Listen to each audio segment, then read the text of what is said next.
Renault Trucks, qui fait partie du groupe AB Volvo, vient d'annoncer 4100 licenciements dans le monde, dont 463 en France. Après avoir licencié 1200 salariés en 2013. Sauf que derrière, c'est aussi des emplois induits, parce qu'on est Renault Trucks, évidemment, un donneur d'ordre.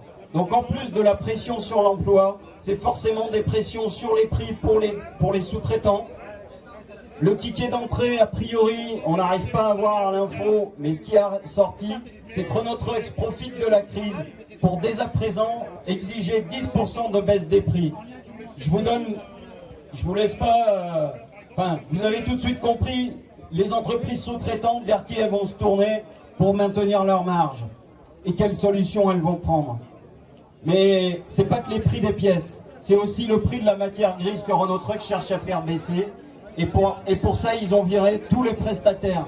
Donc rien que sur l'établissement de Renault Trucks Lyon, c'est 400 prestataires et c'est 700 prestataires dans le groupe tout entier qui ont été licenciés. Donc c'est un plan social de plus de 1000 emplois qui concerne Renault Trucks aujourd'hui. Mais au-delà des emplois, c'est aussi des métiers, des compétences, des qualifications qui sont cassées. Et c'est ça qui est grave. Parce que Renault Trucks aussi, qu'est-ce qu'il a fait?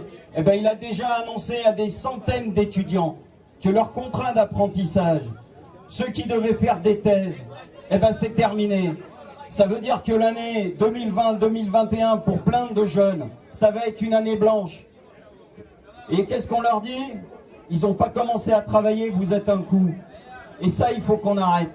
Donc la bataille que l'on mène tous, les Renault Trucks, les Luxfer, les Dietal, les Aubert et Duval, et d'autres, c'est la bataille, évidemment, pour l'emploi, mais aussi pour le contenu des emplois et pour une industrie demain dont on aura besoin si on veut relever les défis énergétiques. Nous, on fabrique des camions, mais on est les premiers à dire qu'il y a trop de camions sur les routes. Mais la question, c'est quel camion il nous faut demain? Pour quelle économie?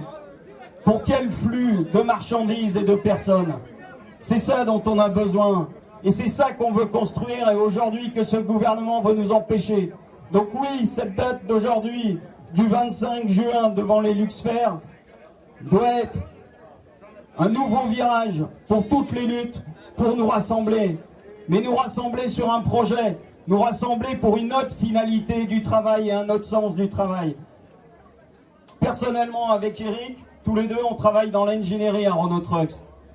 Mais ça sert à quoi de faire des études?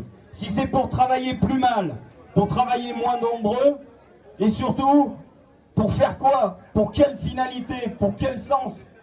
Ça n'a pas de sens faire des études si c'est pour être moins bien payé, travailler plus, et surtout pour faire des produits de merde et qui ne répondront pas aux besoins que la société a besoin et que nos enfants ont besoin.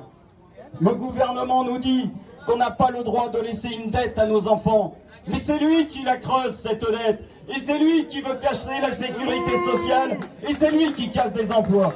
Donc oui, il va falloir qu'il rende des comptes comme le patronat de lui-même.